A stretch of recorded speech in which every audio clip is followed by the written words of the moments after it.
किसान भाइयों नमस्कार। मैं विपिन सिंह आप सभी भाइयों का आपके अपने चैनल इंडियन फार्मिंग ज्ञान में एक बार फिर से स्वागत है।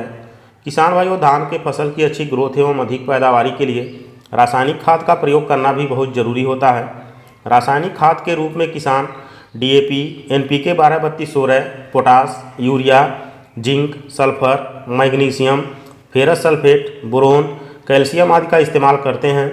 कुछ किसान धान रोपाई के पहले खेत की तैयारी करके DAP का छिट्टा लगाकर इस्तेमाल करते हैं। उसके बाद रोपाई के बाद 15 से 20 दिन की फसल होने पर पहला यूरिया फसल को देते हैं, लेकिन यूरिया के साथ जिंक, सल्फर जैसे तत्व भी फसल को उपलब्ध नहीं कराते हैं।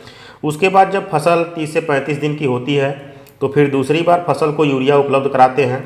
उसके बाद जब फसल 50 से 60 दिन की होती है तो तीसरी बार यूरिया का इस्तेमाल करते हैं। इस तरह पूरी फसल अवधि में 50 किलो DAP और लगभग 150 किलो यूरिया का ही इस्तेमाल करते हैं, लेकिन इसके अलावा किसी अन्य तत्वों का इस्तेमाल नहीं करते हैं। कभी कभी फसल निफर जाती है और धान की पैदावारी भी बढ़िया मिल जाती है, लेकिन कभी कभी ऐसा भी होता है कि पोटास, जिंक, सल्फर, मैग्नीशियम, लोहा, बोरोन जैसे तत्वों की कमी फसल में देखने को मिल जाती है। इन तत्वों की कमी की वजह से फसल की अच्छी ग्रोथ नहीं होती है, यहाँ तक कि फसल कई तरह की बीमारियों से भी ग्रसित हो जाती है, जिसका परिणाम यह होता है कि धान की पैदावारी बिल्कुल घट जाती है और धान की खेती घाटे में चली जाती है। यदि हम चाहते हैं कि रोपाई के बाद से ही धान की फसल अच्छी तरह से ग्रोथ करे तो हमें सभी तत्वों का ध्यान रखना पड़ेगा। धान की रोपाई के समय जब हम खेत की तैयारी कर लेते हैं तो उस समय हमें प्रति एकड़ DAP 50 किलो और साथ में पोटास 20 से 25 किलो मिलाकर मिट्टी में छिट्टा लगाकर देनी चाहिए। यदि खेत की तैयारी के समय DAP और पोटास नहीं देना चाहते हैं तो रोपाई के बाद 15 दिन के अंदर DAP और पोटास की मात्रा दे सकते हैं। इसके साथ आप चाहें तो 20 किलो यूरिया का भी इस्तेमाल कर सकते हैं। यह हो गई रोपाई से संबंधित खाद। उसके बाद जब हमारी फसल 20 से 25 दिन की होती है तो उस समय प्रति एकड़ 45 kilo urea, 5 kilo zinc sulphate और साथ में 3 से 4 किलो सल्फर 80% WDG को मिलाकर फसल को देनी चाहिए।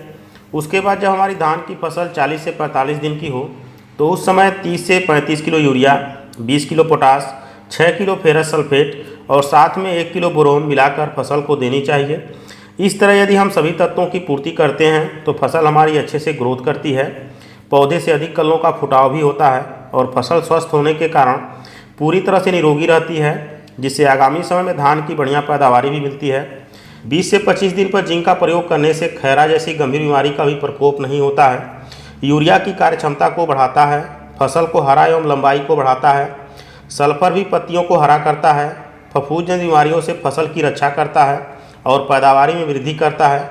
पोटास जड़ों को मजबूत बनाता है, पौधे में रोग प्रतिरोधक क्षमता बढ़ाता है, पौधे असमय गिरते नहीं हैं, अनाज के दानों में चमक लाता है और साइज को बड़ा करता है।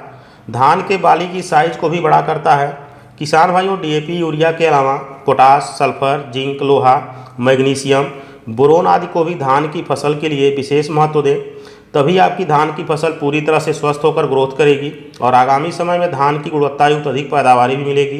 किसान भाइयों, जानकारी अच्छी लगी हो तो लाइक जरूर करें। अगले वीडियो में एक नई जानकारी के साथ फिर मिलेंगे, तब तक के लिए धन्यवाद।